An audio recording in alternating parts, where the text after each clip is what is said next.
sa mga balitang consumer at kalakalan. Kinukonsidera ng grupo ng magsasaka na humiling ng Temporary Restraining Order o TRO sakaling maglabas ng Executive Order sa pagpapatupad ng mas mababang taripa.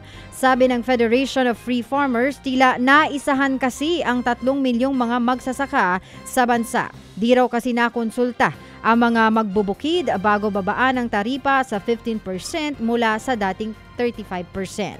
Sabi ng grupo, karaniwan namang nagsasagawa ang Tariff Commission ng pagdinig kaugnay nito. Saka ito magbibigay ng rekomendasyon sa National Economic and Development Authority o NEDA. Yun nga lang, di raw nasunod ang prosesong ito. Kaya naman pinag-aaralan na nilang humirit ng TRO sa korte.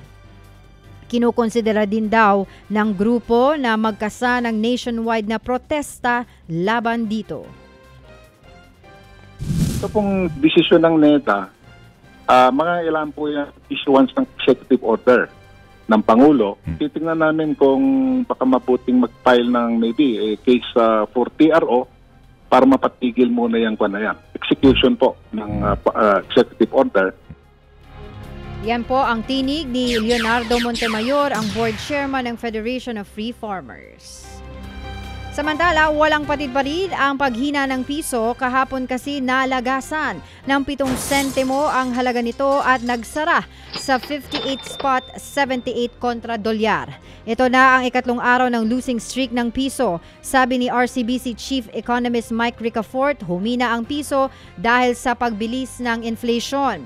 Nakakaapekto rin daw ang pag-aalangan ng Bangko Sentral na tabasan ng 150 basis points ang interest rates. Nauna ng sinabi ni BSP Governor Eli Remolona na posibleng masyado itong agresibo.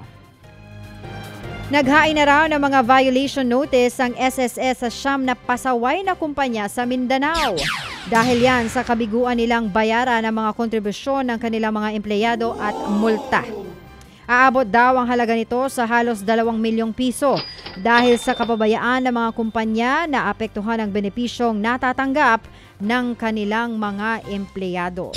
Naghahabol ngayon ang SSS na mga di bayad na kontribusyon sa Mindanao sa ilalim ng Run After Contribution Evaders. Sa ngayon, nasa 2.3 million pesos na ang nakolekta nilang unremitted contributions mula sa 65 kumpanya.